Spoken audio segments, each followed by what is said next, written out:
शनिवार के दिन इस शनि कथा को कोई भी सुने बेटा, उनको तू निहाल कर देना, उनके जीवन में आए हुए दुख संकटों से उनको मुक्त कर दो।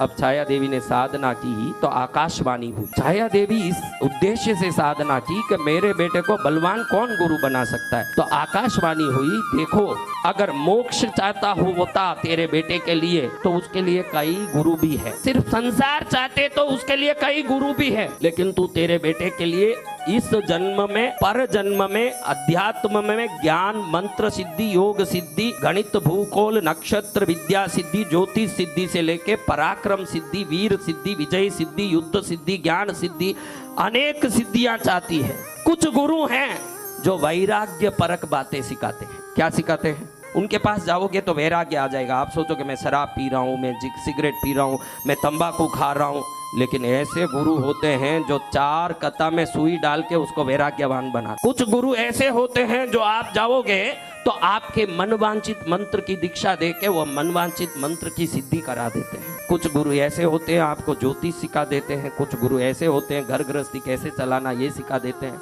आकाशवाणी कहता है कि तू अपने बेटे को सब कुछ बनाना चाहती है, धर्म अर्थ काम मोक्ष चतुर्विध पुरुषार्थ से बलवान बनाना चाहती है।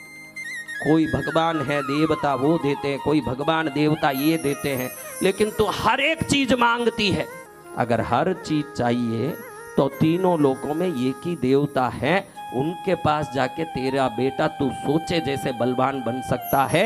वो एक देवता भैरव देवता है। आकाशवाणी कहता है वो एक देवता कौन है? वो एक देवता भैरव देवता है। तू उनके पास अपने बच्चे को ले जा करके शिष्य बना ले, फिर देख तेरा मनोरथ कैसे पूर्ण होता है। ऐसे आकाशवाणी कहता है। ये सुनने के बाद छाया का रोम रोम खुश हो गया। आपका भी कोई काम होता दिखे, काम बाद में होगा 10 दिन बाद, लेकिन होता दिखे तो ही आप कितने खुश हो जाते हो। अरे मेरा काम हो रहा महाराज, काम हो रहा है। तो ये भी काम हो रहा, बड़ी खुश हुई कि काम हो रहा है। इधर छाया देवी भैरव लोक में अपने पुत्र को लेके गई। देखती है सूर्य लोक में 12 आदित्य रहते हैं, 12 सूर्य रहते हैं एक सूर्य लोक में। वो इतना बड़ा है कि करोड़ों योजन बड़ा है।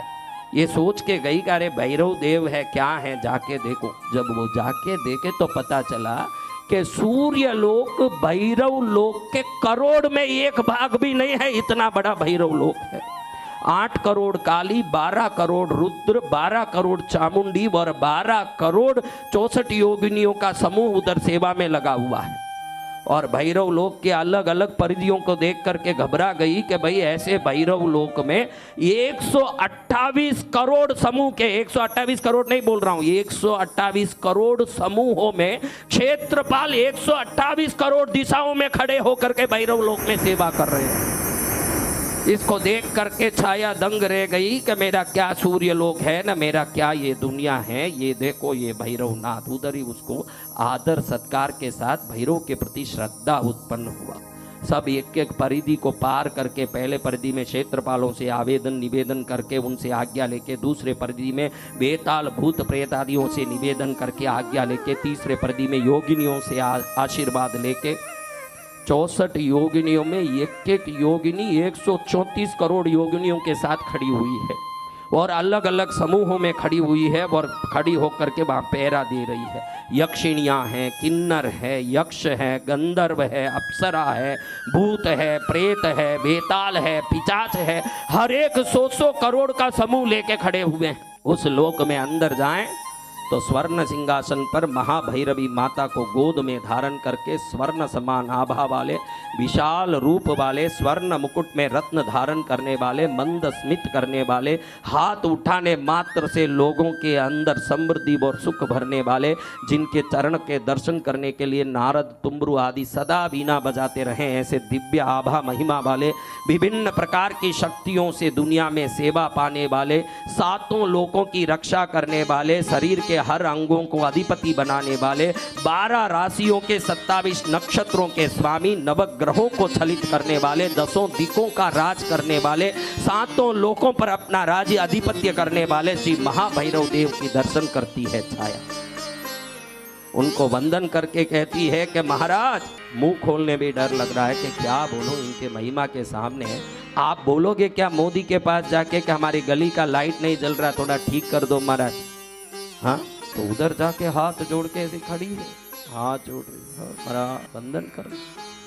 उधर छाया कहती है, प्रभु मेरे बच्चे को शिष्य रूप में स्वीकार करो। आवाज नहीं निकल रहा है क्योंकि इतनी बड़ी शक्ति मेरे सूर्य लोग इनके कोने में घुस जाएं। जैसे आप समझो, आपको एक उदाहरण बताऊं, ये इतना बड़ा पंडाल है, इतना बड़ा एक भगोना बना दो, बड़ा पीतल का, ये पंडाल जितना, उसमें दूध भर दो, कितना होगा महाराज? उसमें एक राई डाल दो, अब वो राई कितना होगा महाराज? तो उस दूध में दिखने वाले राई की तरह छाया को सूर्य लोक दिख रहा है भैरव लोक के समक्ष। भैरव लोक के समक्ष सूर्य लोक इस बड़े भगोने में पड़े हुए राई की तरह दिख रहा है। ऐसी है उनकी कृपा। अब उनके सामने जाके बोलें कि इसको शिष्य बना लें, बोलने में ही शर्म आवे कि इसको शिष्य बनाए, तो ये महापुरुष जिनके चरण में 138 करोड़ क्षेत्रपालों का समूह, 100 करोड़ देवों का समूह बांध जाके खड़ा करके सेवा करता हो, मेरे बेटे को क्या ये पर्सनली सब सिखाना करेंगे? उनको पकड़ के बैठा के सिखाएंगे? फिर भी हिम्मत लाके बोलती है, आ ही गई हूँ। आप भी सोचते हो ना हम पहुँच ही गए तो थोड़ा ट्राई करें कि महाराज को कैसे ही पकड़ें। थोड़ा आप ट्राई लगाते हो कि नहीं? फिर देखते हो कि एक तो तना हुआ आदमी है, फिर छोड़ देते हो, जाने दो राम जाने। तो वैसा ही वो भी थोड़ा देखती है, ट्राई करूं। लेकिन हम जैसे नहीं हैं भैरू जी, मेरे जैसे नहीं है। मैं तो अकड़ पकड़ वाला, क्योंकि मनुष्य हूँ, वो देवता हैं, वो करुणा के दया के भंडार हैं।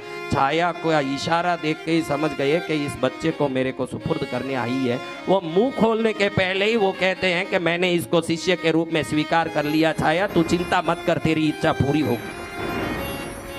दया करुणा के भंडार है। क्या है? तो भंडार ने कहा मैंने इसको स्वीकार कर लिया, तो चिंता मत कर, जा, जब ये पूरा पड़ जाएगा विद्याओं से मैं तुझे याद करूंगा तब आना। आंख में आंसू बहाते हुए छाया कहें, प्रभु आपकी महिमा कहाँ, आपकी रूप, आपकी शक्ति, आपकी सिद्धि, आपका गुण, आपका वैभव कहाँ है वो? और कहाँ मेरा ये मंद बुद्धि काला बालक? आपने इसको स्वीकार कर लिया। आजकल तो दुकान में एक नौकर रखते हैं तो भी हे देव, अपने दुकान के लायक ये नौकर है क्या देख के रखते हैं। उसको तो खाली उठा के देने का काम, उसमें भी उसकी क्वालिटी, रूप, लक्षण, पढ़ाई सब देखते हैं। आपने कुछ नहीं देखा और दया से आए हुए दीन की बात को स्वीकार कर लिया। धन्य है दयामय भैरवनाथ, आपको कोटि कोटि धन्य है, आप महापुरुष हो। छाया ने अपने बच्चे को भैरव के चरण में छोड़ा। भैरव ने 40 लाख वर्ष तक उस बच्चे को तैयार किया। कितने वर्ष तक? हाँ, ये देव आयु है। 40 लाख वर्ष भी मनुष्य आयु नहीं है, देव आयु में 40 लाख वर्ष। देव आयु का एक रात ही हमारा एक वर्ष है, एक दिन ही हमारा एक वर्ष है। तो समझो 40 लाख देव वर्ष कितना होता होगा। उस बच्चे को गणित सिखाया, विज्ञान सिखाया, भूगोल सिखाया, खगोल सिखाया, जीव राशियों का गुण, वैभव, स्वभाव सिखाया, आत्मा का जो स्थिति सिखाया, मन, वचन, काया कैसे काम करते हैं ये सिखाया, शरीर के लक्षण सिखाए, शरीर के अंदर मनुष्य शरीर की स्थूलता और देव शरीर की सूक्ष्मता सिखाया, विभिन्न प्रकार के कर्मों की शक्ति सिखाई, युद्ध विद्या सिखाया, शस्त्र विद्या सिखाया, शास्त्र विद्या सिखाया, मंत्र विद्या सिखाया, ज्योतिष विद्या सिखाया, नक्षत्र विद्या सिखाया, अंतरिक्ष विद्या सिखाया, मिट्टी को हाथ लगाते ही उसका गुण बताने की शक्ति सिखाई, व्यक्ति को देखते ही उसके कर्म को देखने की विद्या सिखाई, भूत भविष्य को समझने की शक्ति सिखाई, कौन कब मरेगा ये आयु ज्ञान कैसे प्राप्त होता है ये सिखाया। 40 लाख वर्ष में भैरव देव ने उस बच्चे को ऐसे तैयार किया कि वो बच्चा तीनों लोक में पराक्रमी और बलशाली हो गया। जो मंद बुद्धि था, काला कुपित था। अब भैरव देव ने एक दिन कहा, बेटा अब तू तैयार हो गया है, अब तू अपनी माँ को बुला, तू जा अपनी माँ के साथ। 1 मिनट में माँ को याद करके छाया सूर्य लोक में प्रकट हुई, सूर्य लोक से भैरव लोक में प्रकट हुई। भैरव लोक में भैरव को वंदन किया। भैरव ने कहा, तेरा बेटा तू जैसी सोची वैसे सूर, वीर, पराक्रमी, बलवान, गुणी, ज्ञानी, संस्कारी और विद्यावान सिद्ध बन गया है, अब तू इसको ले जा। तो बच्चे ने बोला, कि गुरुदेव, शास्त्र कहता है कि रोगी मंदिर में देवता गुरु के पास कभी खाली नहीं जाना चाहिए। जो गुरु के पास खाली जाता है उनके विद्या को प्राप्त करके खाली जाने के कारण अनंत जन्मों में कुत्ता बन के उनकी सेवा करता है। इसलिए गुरु के सामने खाली न जाएं, रोगी के सामने खाली न जाएं और देवों के सामने खाली न जाएं। ऐसे शास्त्र आपने सिखाया गुरुदेव, तो मैं आपके सामने खाली कैसे जा सकता हूं? मुझे आपको दक्षिणा देने की आशीर्वाद दीजिए। भैरव हंसते कहते हैं, मुझे दक्षिणा देगा? अच्छा, मुझे दक्षिणा देगा? दे दे, क्या देना है? तो भैरव के सिंहासन पर रखा हुआ रत्न खड्ग तलवार को बच्चे ने तुरंत उठाया।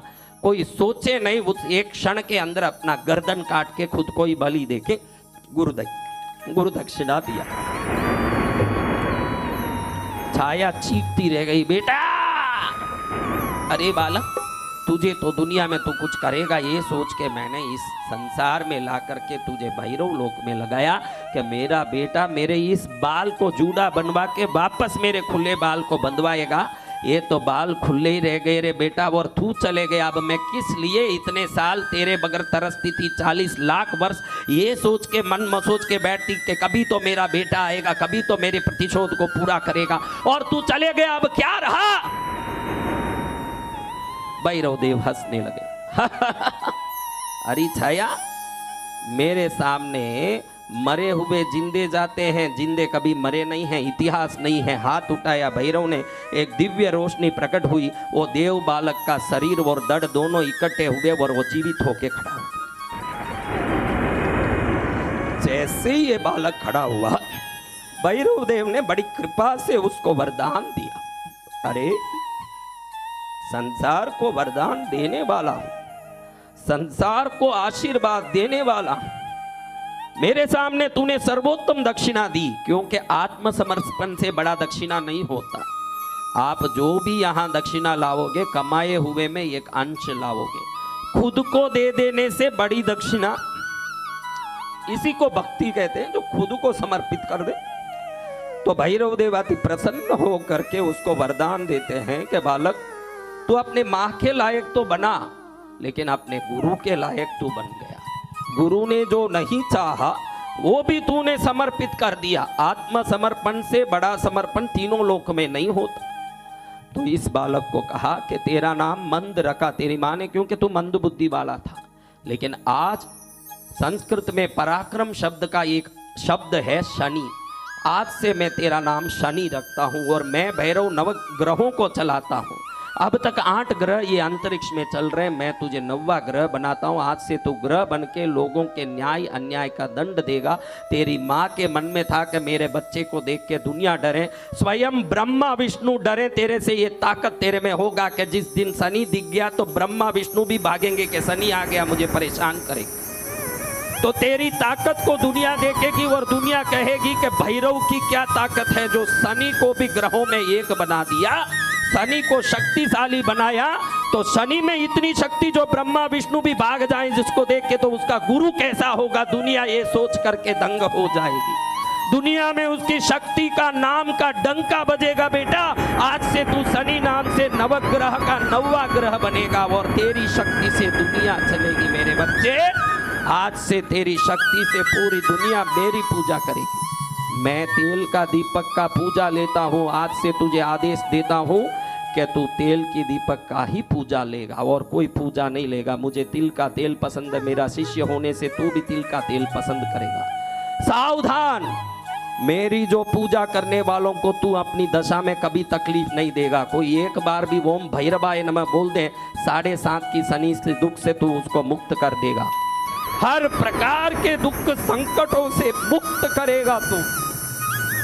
भैरव देव की कृपा को पाकर के छाया देवी प्रसन्न हुई, सूर्य लोक में अपने बच्चे को ले गई। वहां पराक्रमी शनि देव ने सबको पराजित किया।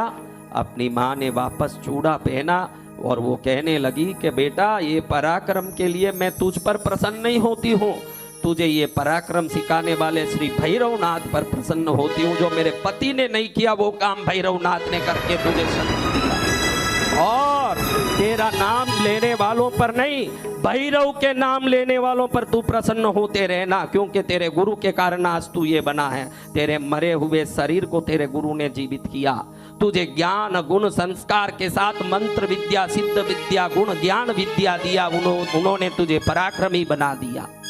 शनिवार के दिन इस शनि कथा को कोई भी सुने बेटा, उनको तू निहाल कर देना। उनके जीवन में आए हुए दुख संकटों से उनको मुक्त कर दो।